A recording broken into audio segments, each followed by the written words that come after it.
From inside the warehouse at Oriole Park at Camden Yards, it is the MASN All Access Podcast. Paul Mancano, Brendan Mortensen, and Tim Leonard. Tim, you've taken the place of a Hall of Famer. Jim Palmer was sitting right where you sat not very long ago. Jim was here. Yeah, Jim was right there. Brendan's seat. You didn't have to. It was more of a metaphor. 2 days ago, how do you feel taking over for a Hall of Famer here? Very big shoes. Literally. I mean, he's a big man. Tall guy. Yeah. I mean, that helped him with his pitching for sure. I think I might talk a little bit less than him, but that's all right because we had Jim Palmer on to discuss him, and I thought it was a lovely podcast. Yeah, I think you have less to talk about. Yes, no that's offense true. to you. Yeah. Everybody has. I don't remember what happened in 1968 in the ALDS, but he does, and it's very impressive. If you haven't gone back and listened to that episode, I suggest you do. Within maybe 2.5 minutes of the podcast starting, he's mentioning the 1968 World Series or something, and it's just... I mean, we were both just sitting on the edge going, oh, yeah. Right. No, I remember that. I mean, I think that we know baseball history a fair amount. Yeah, but I'd say so. Nobody knows it like Jim Palmer. I mean, he's the king of that. Well, guys, we're in the off season. Yeah. It's official. What are you guys going to do for your next couple weeks? Because I'm just going to sit in a dark room and probably play Hello Darkness, My Old Friend. And, well, I mean, that sounds lovely. I think I'm going to try to figure out how to swivel. I think I'm going to come in the off season and just really grind and figure out how to sit in this place on the couch because, I'm talking here. This is difficult. Get a swivel chair. This isn't going to make sense to the people listening on SoundCloud, but this is this is hard. You got to watch the podcast, right? See our beautiful faces. Tim, what are you going to do with your off season? Oh man, I think I'm going to hone in on the golf skills. We got a big golf round tomorrow. Yeah. I think while the weather is still nice, that's our big off season goal. Really for you guys too. Yeah. Improve your golf games. Should we go live from the golf course if the service is there? Maybe. I think we should. But that would be Tim is the one person that would be for that idea, I would think, because Tim is going to absolutely destroy both of us, and we're the ones that are going to get embarrassed. We'd have to keep it PG, sure. No cursing. But I'm out. Tim would be, you're done. Tim would be fine because Tim's the best golfer. You don't want to go live? Well, I think, we can't show our broken clubs and stuff like that. It's when you're out on the golf course, we're not our podcast selves. No, I'll put it that way. We're different people out there. We're different people without the microphone. Yeah, I mean, if you catch us anywhere in public, we will, brush you aside. I mean, we are full on Leonardo DiCaprio's out there, Well, we did have a lovely conversation at the game yesterday with Marty. Yeah, shout out to Marty listening along. If you're listening, Marty. Hi, Marty. All right, guys. We got a lot of awards to hand out on this podcast because the season has officially concluded. We have the stats on this 83-79 season, a winning season for the first time since 2016, a very successful season by all accounts, despite the fact that this team did not end up in the postseason. And frankly, in previous years, I'll be honest, when we've done this podcast, we've had a hard time filling out the categories. We do 4 for each category because there haven't been quite enough qualified contestants for these.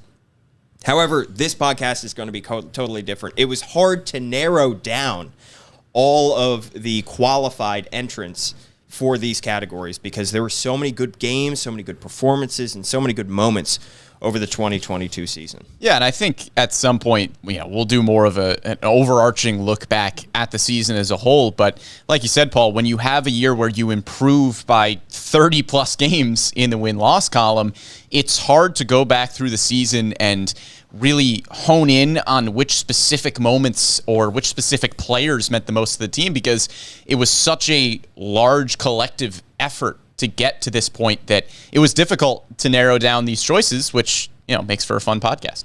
Yeah, I mean, to peel back the curtain a little bit, we probably had, 10 to 12 best game contenders? At least, and we had to pick 4 ultimately, and that was very challenging. In a previous year, I think it would have been a lot easier, but it is a fun year to do it. And one of the fun things about doing this, and I'm sure some of the listeners and viewers will enjoy doing the same thing, is just kind of remembering different moments throughout the long season. Yeah. And you go back and you think, oh, yeah, that's right. That weekend that Adley came up, that was awesome. Oh, yeah, that winning streak in July. There's so many moments this year that you forget about. So that's going to be one of the fun parts. Before we get into it, we are men of integrity, and we have to bring up our good predictions, and we can take credit for that. we can also take blame for our poor predictions. I'm going to look back. We made predictions, Brendan, you and I. Yeah, they weren't good. Season. We're usually way off on all of these, and especially the win-loss record. But I'll be honest. Everybody was off on the win-loss record. That's still not an excuse. We were wrong. But you and I both had this team losing around 100 games. I had them losing exactly 100 games, 62 and 100. You had them going 64 and 96, which doesn't add up to 162. No, it doesn't. So to be fair, that was right after the lockout. I was trying to figure out how many games there would even be. I mean, I was all confused. And honestly, if they had decided to not play that doubleheader yesterday, you could have been correct in terms of the total number of games. Not and the you win-loss record. were all laughing when I didn't add up to 162, and I would have been right. One of your great picks, actually. You predicted that Adley would win Rookie of the Year on a future podcast. I think we'll discuss the Rookie of the Year debate, but he is, at the very least, going to come in second in this Rookie of the Year voting. So that was a great prediction. For best starter of the season, we both said Means. That was unfortunately derailed due to injury. We did most valuable Oriole predictions. You had Ryan Mountcastle. I had John Means. Means had the injury. Mountcastle, when all was said and done, his counting stats actually look pretty good compared to the rest of the group. But, of course, Adley Rutschman ran away with this thing. And I did say on that podcast, there's a decent chance Adley Rutschman comes up and puts on a show, and he did. Best reliever, we were pretty accurate. We said Jorge Lopez. But the one area I was not accurate in is I said he was the most likely guy in that bullpen to stick around from opening day to game 162. No. But I didn't think he was going to be good enough to get traded. Well, in fairness, I think that argument was made because we were looking at Jorge Lopez and saying, okay, who has the potential to pitch well enough to stay on this team? And he just pitched so well that he was a deadline piece. So it was the right line of thinking, but he was just so good that he got traded. And I will say, in our defense of the records, we both had them losing around 100 games. We were higher on them record-wise than most. And if they had lost 100 games, that's still a 10-game improvement from the previous season. So instead it was 30. Instead it was 30. So we both still said that they would improve. We just didn't see this level of improvement. I don't think anybody did, no. Truly. Even Brandon Hyde, I think if you asked him honestly before the season, he probably would have given you a similar record. Maybe not 100 losses, but I don't think in his wildest dreams he saw this team winning 83 games. And honestly, same with Mike Elias. I think that this year came out of nowhere. By the way, we are getting comments about who to keep an eye on in free agency. In the coming weeks, we will also have, we have so many podcasts planned. Yeah. We will have a free agency podcast where we preview the biggest names out there and the Orioles' needs. And then we will do our free agency bracket where we determine who the most likely guy is that the Orioles sign. Free agency bracket that we nailed last year, mind you. Absolutely crushed. Yeah. It's going to be tough this year because I don't want to get into it, but there are going to be guys all over the map, guys in the lower end, guys in the higher end that we think maybe the Orioles have a shot at signing. All right, let's go into our awards, guys. And let's start, we'll ramp up consistently with more intriguing awards like the Oscars. Right. Let's start with Best Short-Lived Storyline. Now, this is an award that is given from the media perspective. Stuff that we talked about that we probably made too much of a deal about. We probably talked a little bit too much about and ended up turning out to not be a big deal. First member of this category is how will the Orioles bullpen survive without Tanner Scott and Cole Sulser? How will they do it? Incredibly well. The second member of this category, the whole Matt Harvey thing. Of course, the Orioles signed him on April 8th, suspended 60 games, never ended up coming up to Baltimore. Kind of forgot about that one. Right? Yeah. Anthony Santander and Taron Vavra. Will one of those get action at first base? That was a big storyline for a while, if you recall. And then Grayson Rodriguez, a recent one. Will he start in Baltimore by season's end? Will he make his debut? Guys, what do you think of these four? Tim, you want to start? I would say the bullpen one is the biggest short-lived storyline for me. How will the bullpen survive without Tanner Scott and Cole Sulser? And I say that from a standpoint of maybe because it was so long ago, it feels like it was a short-lived one and forever ago.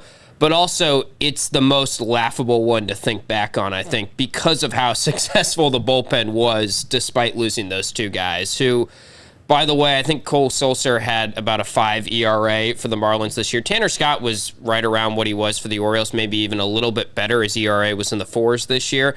But it's another example of the Orioles making a trade and just identifying a pitcher that maybe they're selling high on, and also understanding that they have arms within their system already that they can turn someone's trash into treasure, right? And we saw that with some of the guys we're going to talk about when we get into best reliever and some of the categories there. But I think that one, because of how much that storyline just became a non-factor very quickly, because the bullpen was really good right out of the gates. Yeah, I'm with you. That's my winner as well. I will say I think the funniest one out of this category was who is going to play first base. We had an entire podcast where we got through about 45 minutes of talking about what the Orioles do as a backup first baseman. Yeah. And then as we are live on the podcast, we didn't even see the news because we were signing off. The Orioles signed Jesus Aguilar. Yeah. And so we had just spent 45 minutes talking about a scenario which no longer existed because they had filled that role with Jesus Aguilar. But yeah, I'm with you, Tim.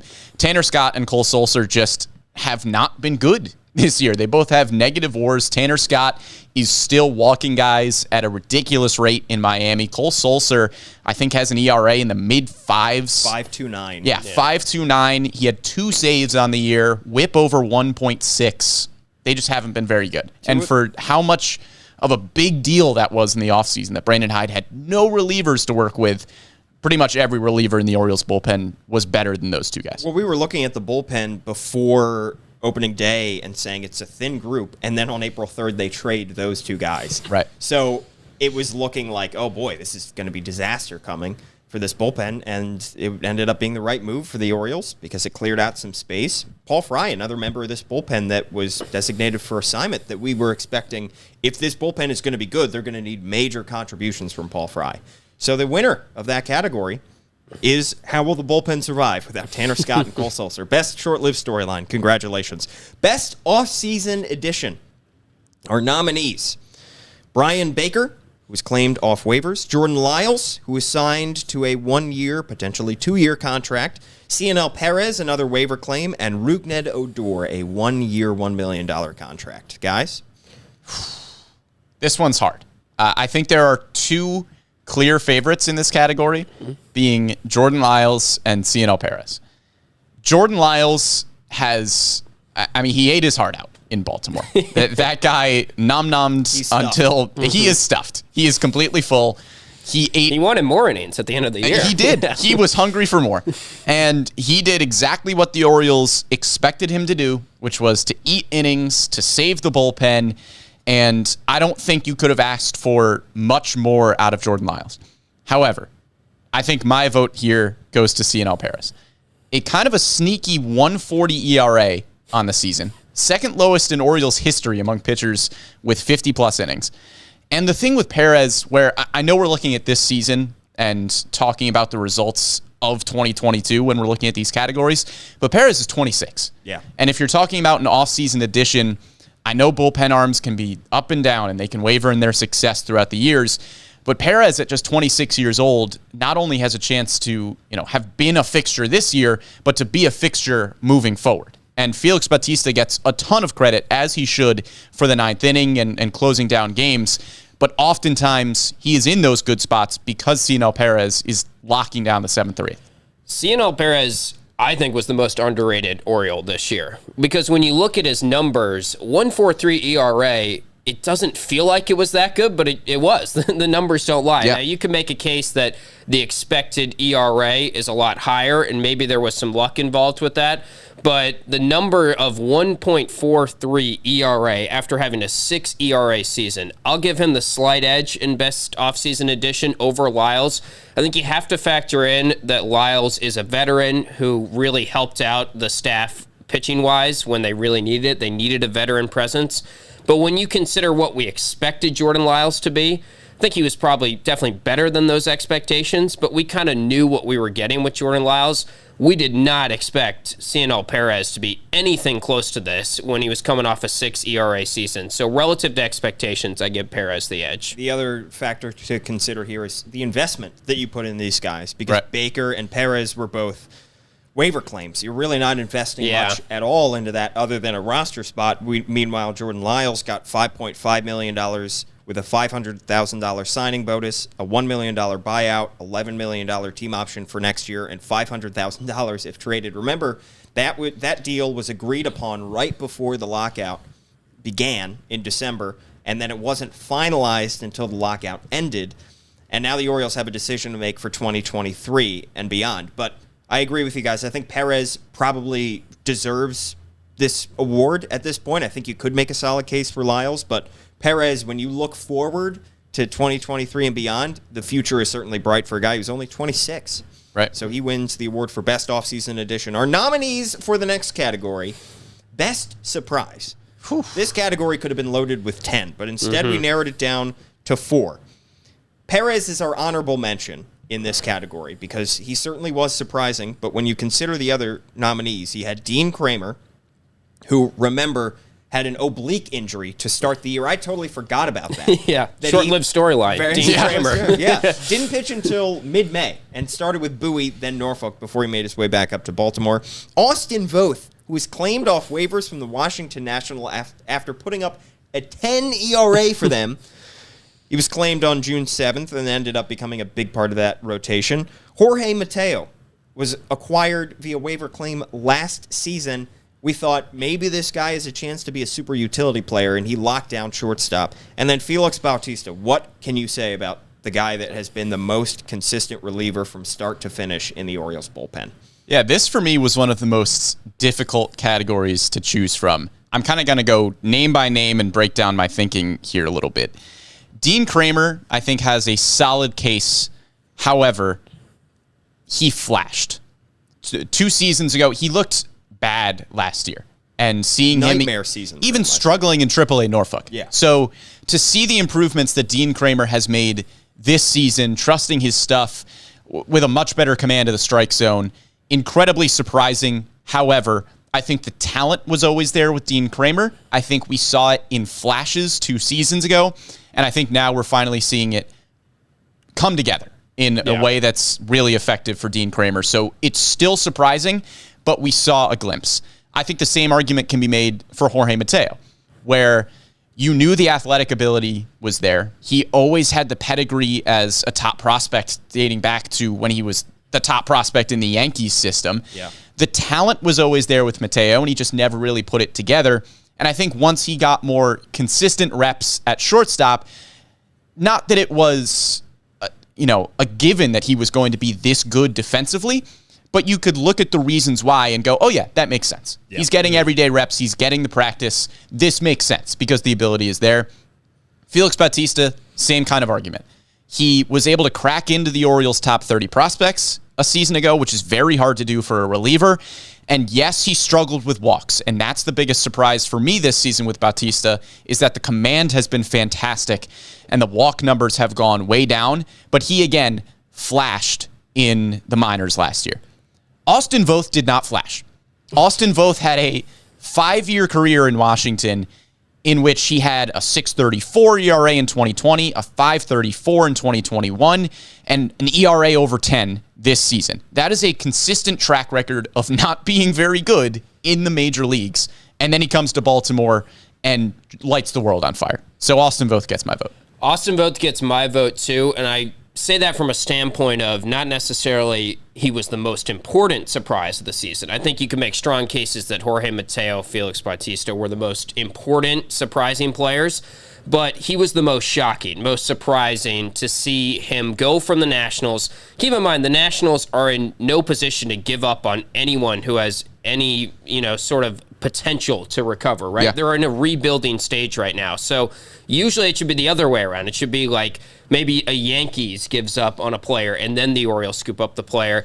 And to see what they did with him when he came to Baltimore, they recognized that his spin rate percentile for curveball was in the 96th percentile, and he was not throwing his curveball as much as he needed to for the Nationals. So they said, all right, throw your curveball more, throw your fastball a little bit less. He added a slider, he added a changeup, and all of a sudden, just by tweaking that and giving him sort of some more data on his pitches, he really made a leap. So it's a testament to the Orioles pitching staff, their entire organization, to identify a player that a lot of other organizations probably would have given up on. I think if you asked Nationals fans, I'm curious if they would have thought that this was possible from Austin Voth, because I do think that he did flash at times in D.C., and we look at the stats overall and not having him pitch every single time. We didn't get to watch him, every 5 days when he was in D.C., but he was considered in the category of a Joe Ross with them, of an Eric Fetty, who was one of their potential fifth starters in a very good rotation for a long time. So I think Nationals fans had higher hopes for him, but he never put up the stats. So I'm wondering if we had more of a Nationals perspective here. We should ask Amy Jennings, our producer here today, whether it would have been that big of a surprise. But I think when you look from an Orioles perspective and you just look at the numbers before he was acquired and you factor in what he did after the Orioles made those changes and those tweaks, I think you could give him best surprise because you didn't really know what you had. You weren't expecting. The Orioles make so many waiver claims, and they will probably make fewer and fewer as they get better and better. But over the last few years, look at the number of pitchers that they've made waiver claims on that haven't turned into anything. And for him to become a very reliable starter, I think, is a major surprise. So I would give it to Austin Voth as well. Yeah, statistically, and we'll get into it a little bit later when we do best starter, but his stats, just to put it into context, when he goes from the Nationals having ERA plus averages 100, right? His ERA plus with the Nationals was a 39. It was a 132 in his time with the Orioles. His whip with the Nationals, a 2.143, drops to a 1.229 with the Orioles. You can keep going down the list. And I think you brought up a good point, Brennan. It's not like he flashed really for a consistent stretch of time at any point in time. Really. Yeah, he had some solid starts here and there, but it was never a consistent stretch of quality pitching. He's never been a consistently good pitcher at any one point. And you could argue that maybe Dean Kramer has been. I mean, his ERA in 2019 and 2020 and 2021 was all much higher than it is right now. Right. Yeah. All right, best prospect. Another loaded category. And for this one, we had to give honorable mention to Joey Ortiz, who he just couldn't fit in this four-man category. Which is amazing. Yeah. Because he hit, 19 homers, made it all the way up to AAA. Our members of this category, Gunnar Henderson, who I know he finished the season with Baltimore, but look, he already won Baseball America's best prospect. So if it's good enough for Baseball America, good enough for us. He's still considered a prospect. Colton Cowser is in this category as well, who made it all the way up to AAA Norfolk. Orioles number 4 prospect. He's now number 40 in all of baseball. Started the season with high single-A Aberdeen. Hit .299 with 4 homers in his final 17 games for the Tide. So he was really starting to figure things out by the end of the year. Connor Norby, also in that category. Remember, was the second-round pick in the draft that Colton Cowser was the first-round pick in. Hit .279 with 29 homers on the season. This is a Kyle Stowers-esque jump in terms of power that we saw from Connor Norby. Again, finished the year with AAA Norfolk after starting with high single-A Aberdeen, Orioles number 11 prospect. And then the Orioles minor league player of the year, Jordan Westburg, finishes out this category. 265, 27 homers, 2 shy of Norby, 852 OPS, also had 12 stolen bags. He's the number 76 prospect in baseball. Henderson, Cowser, Norby, and Westburg are 4 nominees. Yeah, I'm not going to ramble about this category as much as I rambled about the last one. I think this one's a little easier to choose from, and I think it's Gunnar Henderson. You look at Colton Cowser, Connor Norby, Jordan Westburg. They all had great seasons. I think they all overperformed expectations, but generally progressed as you hoped that they would. They were all excellent. And I think, like I said, they overperformed, but they did not overperform to the extent that Gunnar Henderson did. Beginning the year, Gunnar Henderson and Colton Cowser, similar tiers of prospect, about the 40s or 50s on most rankings. Gunnar Henderson works his way all the way up to the number 1 prospect in baseball, according to Baseball America, number 2 prospect in baseball per MLB Pipeline. He went from the Colton Cowser tier of prospect, which is still very, very good, to the Adley Rutschman tier of prospect, which is the best in baseball. Yeah. Yeah, and actually putting the numbers behind that, Brennan, he was number 57 on Baseball America's prospect rankings to start the year. He jumps to number 1. Number 64 on MLB Pipeline, he jumps to number 2. Yeah. So no one made a bigger leap this season. I would also say it's pretty amazing that Colton Cowser, you talk about short-lived storylines. Obviously, this is a minor league storyline, so it wouldn't qualify in our original award, but Colton Cowser started out in a storyline early on in the season was he's kind of struggling a little bit in Aberdeen, and here he is having a tremendous season. So I'd give him a lot of credit. I mean, all these guys, Joey Ortiz has been hitting the cover off the ball since he got to Norfolk. Now that season's over, but he had a really nice stretch there at the end of the year. He had a healthy season and finally turned the corner. I think we're thinking more highly of him as well, but Gunnar made a leap that very few prospects in all of baseball have made in recent memory this season. It's funny because you mentioned that struggle stretch for Colton Cowser that he had in Aberdeen, reminiscent of Gunnar Henderson in 2021, getting to Aberdeen, having 65 games, not putting up great stats, but figuring it out by the end of the season, and then getting up to Double-A Bowie, similar with Cowser, and he ends up jumping up 2 more levels, going to Bowie, then going to Norfolk. I agree with you guys.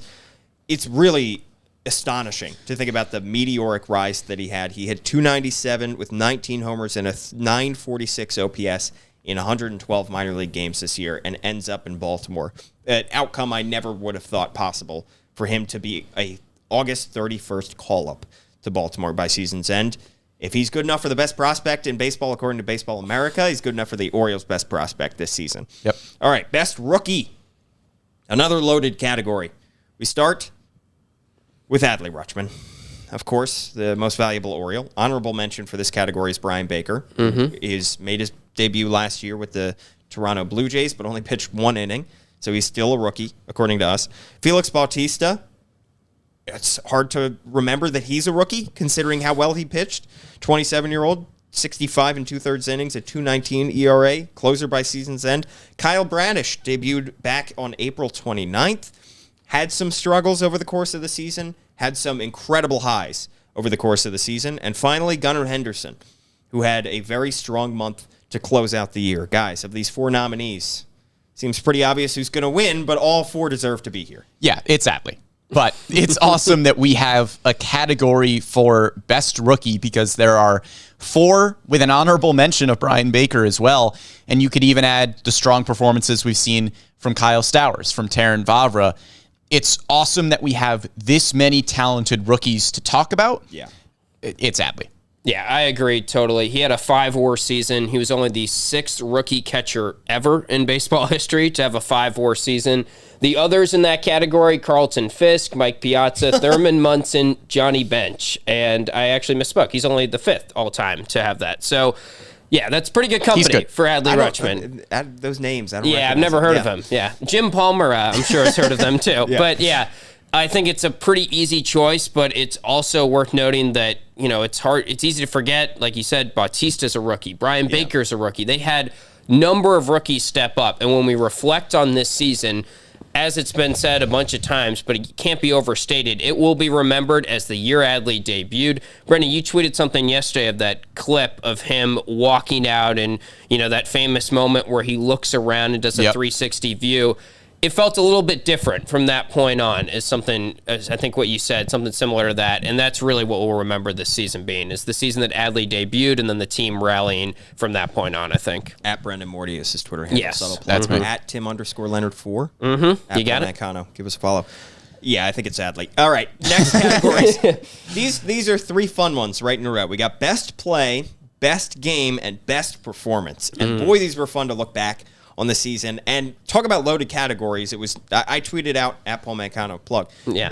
What was your favorite moment of the season? What was your favorite game? And the diversity of responses.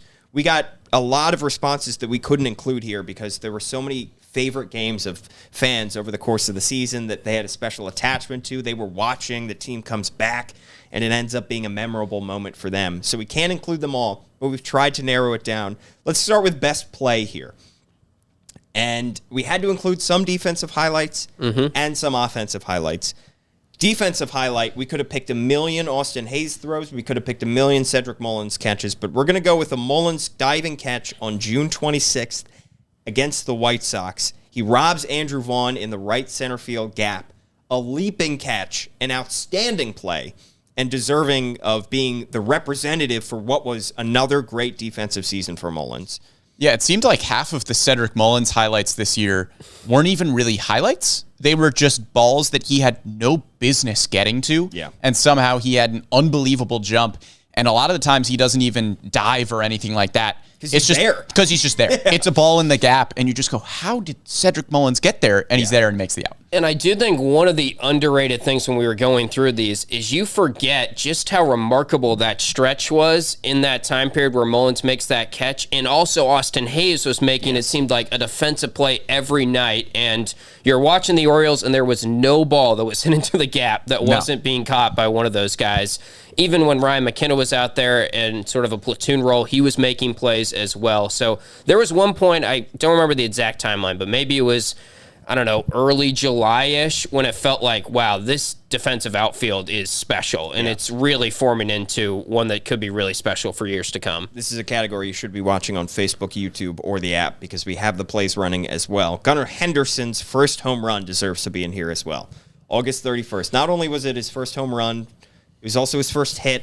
It was against the Cleveland Guardians, a big moment in the season. The Orioles needed to win those games, and he had gotten called up earlier that day. We thought maybe he was going to be a September 1st call-up. Instead, he gets called up on the 31st, and all three of us were watching that game, and we jumped out of our seats because of how shocking it was that the helmet flies off his head.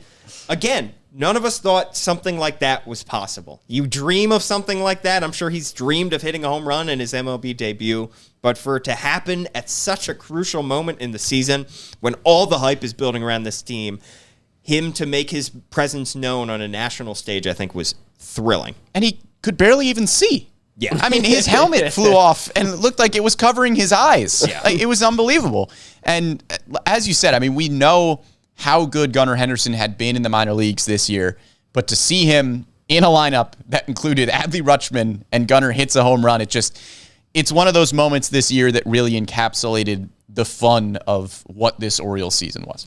Yeah, when you talk about best play, I often think kind of how you were thinking, Paul, about most memorable moment, most celebratory moment of the season, and we spend, the three of us, a lot of time together watching Orioles baseball throughout the season. Maybe too much time together. Not maybe. Definitely too much. And as soon as you mentioned, all right, we're doing a best play category, that was one that came to mind for me because, like you said, Paul, I remember where we were when it happened. I remember all of us screaming like crazy when it happened and celebrating the moment because it just felt like it was too good to be true. Kyle Stowers' first home run, that's represented in a different category. I saw somebody commenting as well. But yes, that deserves a shout out as well.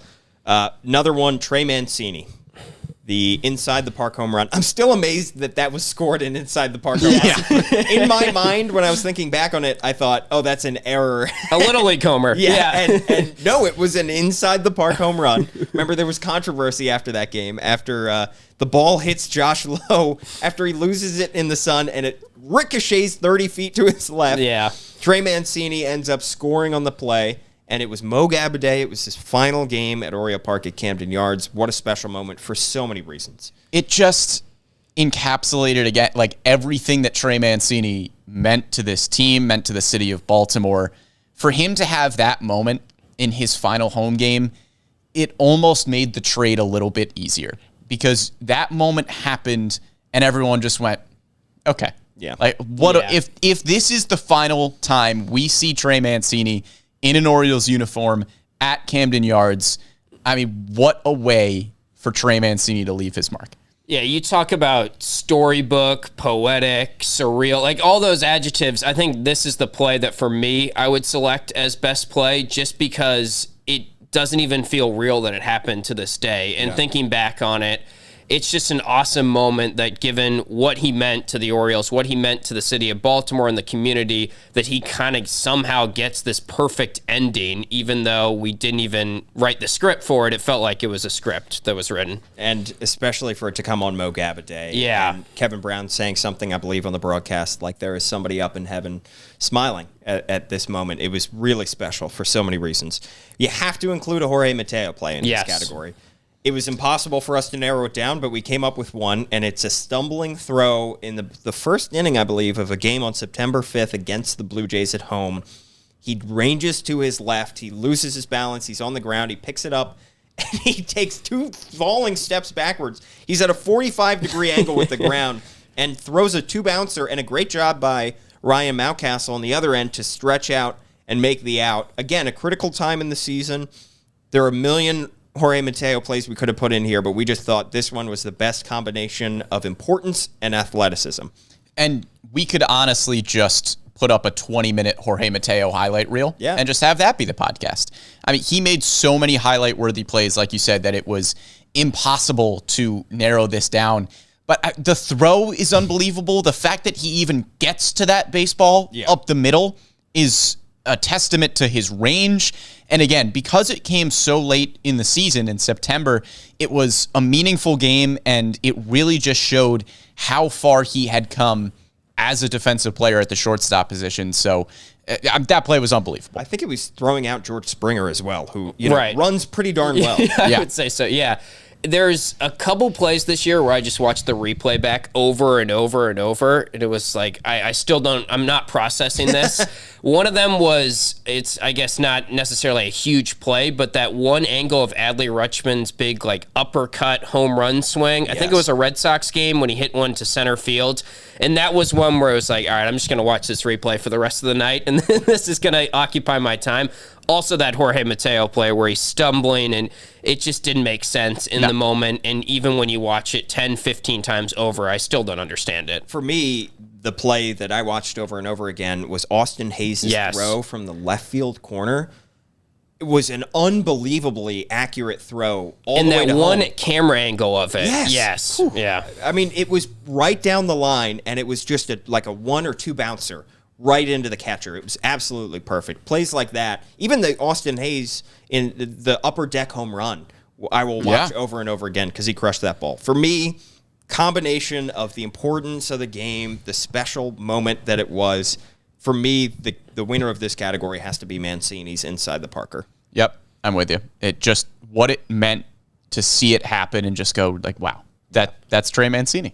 And Gunner's play was equally remarkable. I think in any other year that probably would have been qualified as a worthy best play, but I think you have to give it to Trey in that moment. Gunner's play was the start of something, and Mancini's was the end, and special for different reasons. Very poetic, Paul. Thank you. Nice job. Yeah, Wordsworth. All right, best game. A lot of categories, or a lot of nominees, rather, in this category. Let's start with August 25th against the Chicago White Sox at home. The Kyle Stowers first home run game. This was a game that we did not watch because we were driving back from watching the Delmarva Shorebirds in Salisbury, Maryland, when Jackson Holliday was making his debut with the Shorebirds. We were listening to on the radio, and I think we heard Jeff Arnold make the call for it. And remember, this was when Liam Hendricks was on the mound, who was one of the best closers in all of baseball. Adam Engel drops a pop-up in foul territory that would have ended the game. Stowers is down 0-2 in the count. He reaches out and puts the ball over the fence to tie it. He's fired up. They go into extras. Anthony Santander hits a walk-off single after Felix Bautista pitches 2 perfect innings of relief in the 9th and 10th. An incredible game. And what a moment that it was, again, one of the times in the course of the season where it felt like they're getting to the late stages of the game. They're losing. It's an important game, and it feels like, all right, this is probably it. This is probably the beginning of their collapse, and they're going to fall out of playoff contention. And then they just pull off an amazing comeback. And it just felt like the Orioles of this year, where there is a young, impressive player up to bat and just does something that nobody expects. Yeah. That's been the entire Orioles season. Just a young team that nobody expects to be in the place that they are, and they just continue to do it. And nobody in the stadium thought Kyle Stowers was going to take one of the best closers in baseball deep to tie the game when he had an 0-2 count, but he did. In that moment, I think he's right after he rounds second base. He lets out a huge fist bump that you can probably see on our YouTube page right now if you're watching along with us live. And I don't know, that's just one of the more like GIF-worthy moments of the season for the Orioles, I would say, as well. So, and I trying to remember, was that it wasn't his first homer. It was his first home run. I knew it was very early, and it makes it even more remarkable that it was his very first homer. And how about also Taron Vavra hits his first homer yesterday? There's been some meaningful first homers this season from Orioles rookies. There have. May 22nd against the Tampa Bay Rays.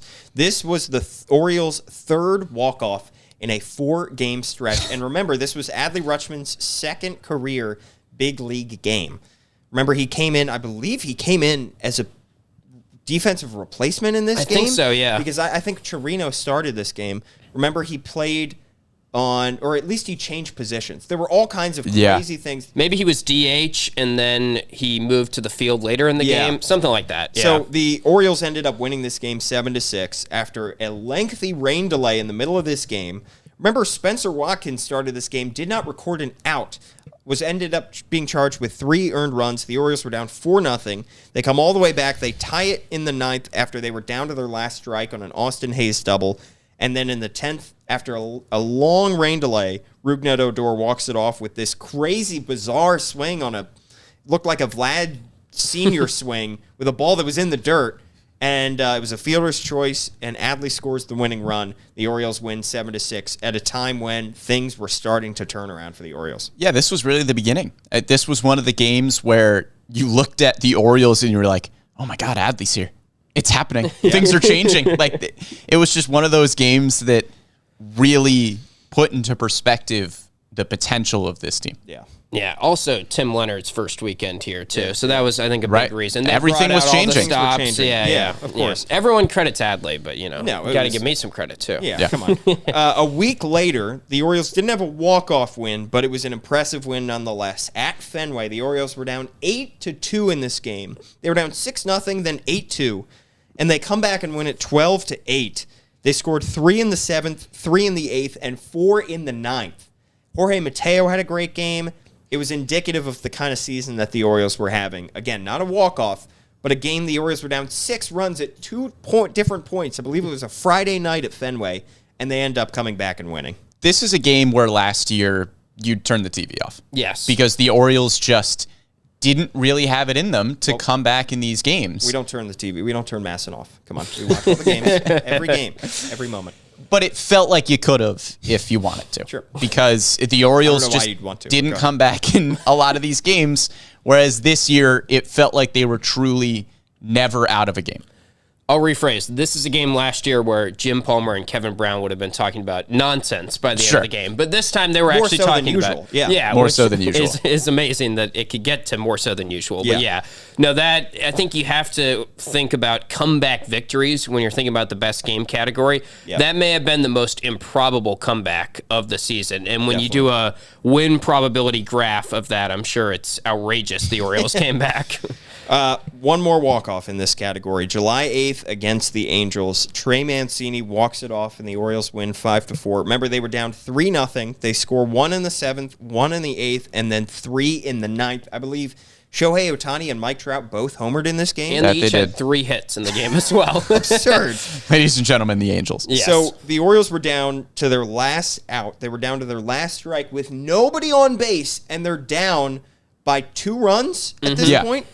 Or 3 runs, I believe. I think it was. I think they got a run in the 8th, right? So one in the 7th, one in the 7th, 1 in the 8th. They were down 5-2. So top of the 9th, it's 4-2 because Shohei Ohtani hits a solo home run.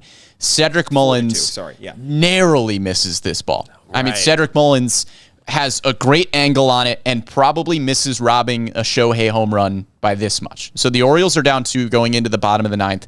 As you said, Rougned Odor down to the final strike. 2 outs, 2 strikes on Odor. He hits a single. And then Adley Rutschman is the next batter. He's down to 2 strikes. He hits a double. Odor scores. Yeah, because they let Odor defensive indifference. I think he went to second and then to third. And then to third. So Adley doubles on 2 strikes. Odor scores. Next up is Cedric Mullins. He's down to 2 strikes. He singles. Adley scores. Tie game. Trey Mancini is down to 2 strikes. He doubles. Walk-off. Kevin Brown's voice cracks. Yes. The Orioles are in the midst of a winning streak. This is the winner for me. It was the 3rd walk-off in 5 days, and it was in the middle of the winning streak where the Orioles were straight, I think, they were closing in on 500, and they were looking like a really good baseball team. Yeah. I mean, this was the beginning of the push. Yeah. Yeah, and that whole series, I remember really fondly, that Angel series, because there was great attendance every single game. The winning streak was right in the middle, and I think this is right around the time where we were like, oh my gosh, the Orioles are 500. And it's amazing to think they finished the season 4 games above 500, and some might have been a little underwhelmed at times with their September to get to that point, because we were just amazed that they were even hovering around 500 that deep into the season. That, I think, is the best game that encapsulates the season. It's a comeback. The bullpen was excellent. It wasn't even really one particular dominant performance. It was just everyone in the team stepping up as a unit. So I think that's the selection here. Yep, I agree. Best performance. A lot of worthy nominees here. Let's start with Austin Hayes' cycle on June 22nd. Went single, home run, triple, and double. Orioles win 7-0 in a rain-shortened game. He got the cycle in 6 innings against the Nationals. Unfortunately, that was kind of the start of what would end up being a long slump for Austin Hayes, but what a performance to get the cycle on that day. Yeah, Austin Hayes, as we've mentioned, looked like an all-star at the beginning of the year, and this was one of those performances where you just saw what the potential was with Austin Hayes, and hopefully that potential is still there. We're going to talk about Hayes a lot this offseason and what his role might look like for next season, but at the beginning of the year, we were really excited about the possibility of what a healthy season of Austin Hayes could look like. It was the first cycle ever in MLB history in a rain-shortened game. Only went 6 innings, like Paul said. It was the 6th cycle ever by an Oriole player. And also, it's the first time in MLB history that someone has hit a cycle after a golden sombrero the game before. Yeah. You forget about that part. He had a golden sombrero the game before, and it was in the midst of his hot streak. But that was one bad game where we were like, oh, maybe this is the end of the hot streak. And then he came back around and hit a cycle in 6 innings. Unbelievable. Another performance from Cedric Mullins. It was a 10-9 win over the Rangers. Honestly, this could have been a best game because the Orioles walked it off on a Mullins double. He not only had that walk-off hit, he also had 2 doubles, 3 hits in the game. He had 3 RBIs and 2 walks. And we didn't have a whole lot of great offensive games from players. We didn't have any 3-homer games. We had several 2-homer games that we could have put in here from Anthony Santander, but we went with Mullins because that was an all-around game from Cedric, and it felt like both Mullins and Hayes had a lot of games this year where they would get a couple hits, make a couple great defensive plays in the outfield, and put together a great performance overall. I know Cedric Mullins didn't have 30-30 this year, but he is so much better than you thought he was this season. I'm just going to say that. No doubt. A great performance, and he had a fantastic season all around. Yeah, I think an honorable mention too, well, it's top of mind, Jorge Mateo had a 5-hit game, which, I mean, shows you that any other year, maybe that would be included in one of the best performances, but it just didn't make it on our list. 2 pitching performances to give you, and they happened within a 2-day stretch, 3-day stretch. Dean Kramer on September 23rd against Houston, first career complete game shutout. He was excellent. Allowed 4 hits, 6 strikeouts, 2 walks on 106 pitches against a very good Astros team. Orioles still fighting for their lives in the AL wildcard race. And then Kyle Bradish almost does the exact same thing. 8 2/3 innings, exactly 100 pitches, 2 hits, no walks, 10 strikeouts. Felix Bautista comes in and closes the door. So 2 great performances. One was the complete game, but honestly, Bradish, he came 1 out short of that complete game, but he was more impressive in terms of walks and strikeouts. Yeah, Bradish gets my nod here for the category of best performance because he faces, like you said, that's an elite Houston Astros lineup. That's not just a very good lineup. That is probably one of the best in all of baseball. And he goes 8 2/3, 2 hits, like you said. 10 strikeouts, no walks is ridiculous. And not only was it a fantastic performance, it was among a stretch of games in the latter half of the season where Kyle Bradish came back from injury and looked like a dude and a half. I mean, he was insane the second half of the year, and I think this performance showed you just how good Kyle Bradish could be. So for me, it gets the nod because not only was it a fantastic performance, but it was also an incredibly encouraging sign of things to come. Yeah, it was nearly a Maddox, as they call it, where you get a shutout in less than 100 pitches. He threw 100 pitches. He just didn't get that last out there because I believe he came back out and allowed a single, and it was just like, yeah, we'll put in Felix Bautista to finish it off at that point. But outstanding performance. You could also make a case that his performance at Houston, kind of in the middle part of the season, is also maybe worthy of this. So safe to say the Astros do not want to face Kyle Bradish anytime soon. What exactly is a dude and a half? You've used this before, Brendan. I mean, if somebody has a good performance, you usually call him a dude. And then You give him an extra half, dude? yeah, because he's a heck of a dude. Is it the top half? Is it the bottom half? Is it the left I'm or not the getting right? into specifics. Has anybody ever been two full dudes? Yeah, is Adley two dudes? I think there is, like somebody gives you 110%. Yeah, Where's that 10% coming from? So if somebody's a dude, they're giving you 100%. If you're a dude and a half, it's somewhere in the 110% to 150% range. Wow. Good to know. It's like mini-me. Austin Powers. All right. Let's go. For me, I'm going to go with Bradish in that as well. Okay, I'm going to say Austin Hayes cycle, just because Ooh. it was in 6 innings. Is this the first time we've disagreed on It one of these may have been, categories, by the way? I think Bradish was phenomenal, and it feels wrong to not give it to a pitching performance, but the more I think back on the Austin Hayes cycle, I know it started kind of a slump. Yeah. It's something that has never happened in MLB history to do it in a rain-shortened game. Yeah, it is almost hard to top. Yeah. In terms of an offensive performance. 3 categories remain, guys. Best reliever, best starter, best player. These are like the best director, best actor, best picture. Where's Will Smith? Should we bring him out? Somebody's getting punched. Our producer, Amy Jennings, just comes out of the background, just smacks Paul. It's like it's been 55 minutes. Come on. All right, best reliever. Felix Bautista, Jorge Lopez, Cionel Perez, and Dylan Tate. I threw Jorge Lopez in this category because of how dominant he was before the trade deadline. And I know he wasn't with the team for the entire season, but my goodness, how many times did he help this team in an instance where in 2021, the Orioles never would have closed out a game. They never would have closed out that win. And Jorge Lopez set the tone for what would become an incredibly good bullpen for the entire course of the season, even though he wasn't there to see it through. I think Jorge Lopez deserves a nod here. Felix Bautista, 2.19 ERA that frankly was too high considering how good he was for the vast majority of the season. He had a 4-run performance near the end of the season that kind of inflated that ERA. But he went 15 for 17 in saves, 12.1 Ks per 9. He was excellent. Cionel Perez, a 1.48 ERA. We've already talked a little bit about how good he was. And then Dylan Tate, quietly very solid. The strikeout numbers weren't gaudy. He pitches to ground balls, weak contact, but he made significant improvements this year, and I think he deserves to get the final spot here. I think, again, this probably comes down to the two of Cionel Perez and Felix Bautista. As you mentioned, Jorge Lopez deserves a ton of credit. He was this team's representative at the All-Star game.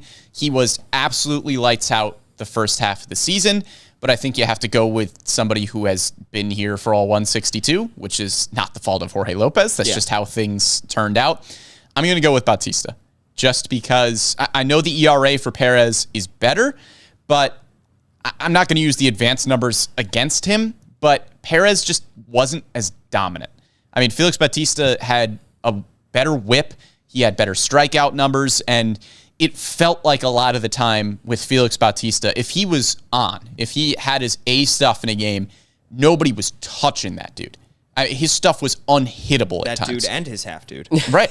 So just for the sheer dominance that we saw on, certain nights with Bautista, I'm giving him the edge. Yeah, I'd say it's Bautista too. I think when you look at the numbers, though, it's a little bit closer than I would have thought. You could make a case for Perez. I mean, he does have more Baseball Reference WAR with 2.8. Bautista had 2.6, but Bautista was in the closer role. He was in the highest of highest leverage situations in the second half of the year. There was a lot of pressure on him to perform when you've got this fancy intro and the Omar whistle. And I remember thinking when they first went to that, I was a little skeptical, like, man, is this too early? Are they? you voiced that. Yeah, and now when you look at his advanced numbers, like you were saying, Brendan, not that should be a huge factor in this, but there's nothing fluky about this season from Bautista. As much as a reliever can be trustworthy, I feel like he's in that category. I totally agree. And I will say, Perez was thrown into a lot of high leverage situations, but almost every single situation that Bautista was in was a high leverage situation. Yep.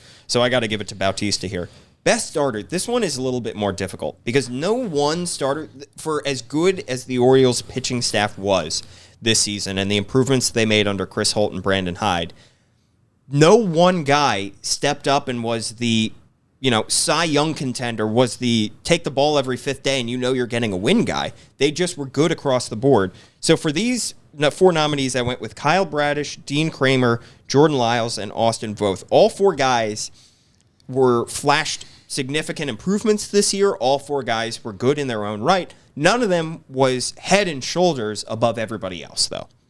Yeah, this is a really hard category. I think Kyle Bradish probably doesn't get my vote just because you can't ignore the first half of the season where Kyle Bradish struggled a decent amount. If he had been a little bit more consistent and was consistently the starter that we saw at the second half of the year once he returned from injury, then Kyle Bradish probably gets the nod here. Yeah.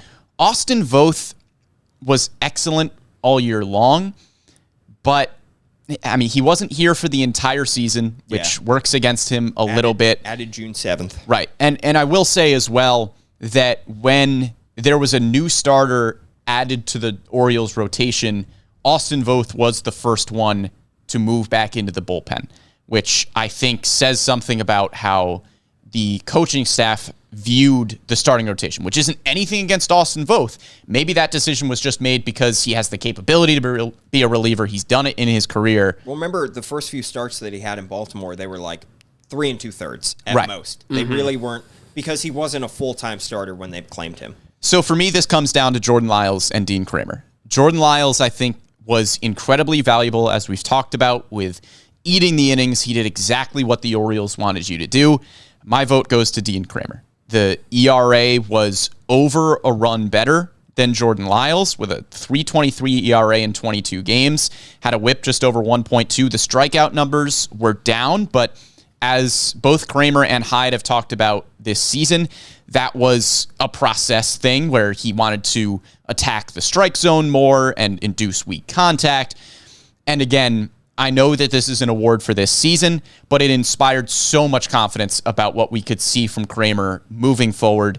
It was a spectacular season all around from Kramer, and I think we will continue to see them out of him. I was very similar thinking to you, Brendan. It came down to Kramer and Lyles for me, and I was very torn. I think this was the hardest decision of the entire awards here. I feel like you have to give it to Kramer because his stats were better, but the argument for Lyles, and I went in thinking I was going to say Lyles, is because he threw way more innings, than anyone else in the Orioles starting rotation. He threw 179 innings, I believe. But then I looked at the Baseball Reference WAR. Kramer had a 2.8 WAR on the season. Lyles had a 1.0. You could look at Fangraphs WAR, which gives more benefit to volume of innings, and it's closer, but it's still Kramer. And I think given that, and also the fact that basically Kramer was about as good as he could have been once he came back from injury and didn't really have any rough starts, I'll give him a slight edge, but it's close. Shocking that he wins this, considering, again, started the season hurt. He was pitching in Bowie in May. I know he was working his way back from injury, but remarkable turnaround for Dean Kramer. I think he deserves it as well. I think this award next year, we could be talking about Grayson Rodriguez, could be talking about maybe a DL Hall, maybe John Means comes back and reclaims this award. All right, finally, best player. Now this one's kind of anticlimactic because we've already announced our votes for the MVO, which has already been awarded and handed out, but we're going to include 4 people in this category nonetheless. Felix Bautista, Cedric Mullins, Adley Rutschman, Anthony Santander. Santander, honestly, with the final month that he had, he didn't get a whole lot of love from us a month ago when we had to vote for Most Valuable Oriole, but he had multiple 2-homer games in the month of September, and frankly, he was the second best offensive player for the Orioles this season. So I think Santander deserves to be in there, and we've already talked about how good Mullins was on both sides of the ball. Mountcastle, I think you could throw an honorable mention to, but these are my final 4. Yeah, it's Adley Rutschman. We already had our MVO discussion, as you said, so I'm not going to go back into my argument for Adley Rutschman, but I want to reiterate, like you said, Paul, I think if we were to cast our votes for MVO right now, at the time that our podcast went up and we said who we voted for, my ballot was number 1, Adley Rutschman, number 2, Felix Bautista, and number 3, Jorge Mateo. I think if right now you asked me for Most Valuable Oriole, my 3 would be Adley Rutschman, Felix Bautista, and Anthony Santander, because he had such a good stretch the last month of the season, and the Orioles were not out of this thing for a while. And Anthony Santander was a massive reason as to why this lineup was still producing, why they were still drawing close in this playoff race. So I think Santander, while he doesn't win best player, if I were to vote for that top three again, Santander is in my top three. And he went from what at times felt like an obvious trade chip to maybe an integral part of the next couple years for the Orioles. The way he hit, the way he improved his walk rate this season. One quick stat on Adley, just to further drive home why he is the most valuable Oriole this year. They're 50-34 in games he started, which is a 96 win pace. I saw someone tweeted that out. That's gives you optimism for the years to come, for sure. Absolutely. Adley Rutschman is our best player. We have handed out all of our awards. Best podcast, the MASN All Access podcast. I'm gonna give it to us. Yeah. I mean, there were no other competitors in the category because we made the category and we made sure that we were the only possible vote. I'll have you guys ingrained on a couple giant trophies later. Great. That'd be lovely. That just about does it for our final podcast of the season. However, boy, do we have a lot of off-season content planned. We mentioned the free agency coverage. I saw there were a lot of comments where people were already getting into that stuff. Don't worry, we will have you covered throughout the offseason with potential guys the Orioles could sign, maybe some trades that they will have. And then we'll have some fun stuff as well. I think we're going to have another draft. Well, that is going to be fun, Paul. Don't sell it short. Yeah, but there's some silly stuff about that. Ooh. It's lower stakes. We're doing a goofy one. Yeah, absolutely. We're nothing if not goofy. We've done drafts. We've done the All Camden Yards draft, All Earl Weaver draft. I think we're going to have another draft at some point during the course of the offseason. So we'll have plenty of content coming your way during this entire offseason. And thank goodness we are going to have an offseason without a whole lot of COVID concerns and without a lockout in the middle of the offseason. So we are going to have a real good time, I think, this offseason. Yeah. At Tim_Leonard4, yes. your handle. At Brendan Morty. I am at Paul Mancano. Any final thoughts, Brendan? Looked like you were about to say something. No, it's going to be a fun offseason. I mean, we've had a lot of people commenting along, and we've heard Mike Elias's comments over the last few days as well, where they're going to hopefully be looking at some major league free agents. They're going to be making some buy now type of trades rather than what we've seen in the past years, which is, selling veteran talent to get prospects. We could be seeing the opposite. So I think it's going to be a very exciting offseason and an intriguing one for us as well, because we have to approach it way differently than we've approached it the last few seasons. Yeah. And we also want to say thank you to everybody who followed along all season. Thank you so much for listening, for watching at times when, look, this is a great season, but it wasn't great from start to finish, and you guys stuck with it. And frankly, the last several years, for the Orioles fans for sticking with it. At this point last year, this speech was very different. This was a very difficult season. It's amazing that we made it. And it was just a totally different team. It was a totally different vibe this year. But everybody who joined us this year, they went through some hard times to get here. They watched a lot of podcasts where we were talking about will Renato Nunez be the Orioles home run leader this season and stuff like that. And it's fun to be on the other side of that now, where we're flipping the page and talking about winning baseball. We're here. In Baltimore. We're here. We've arrived. Thanks so much for tuning in. Thanks to Emmy Jennings for producing this podcast. We will be back next week with fresh content. Give us a like, subscribe, all that good stuff. We'll catch you next time.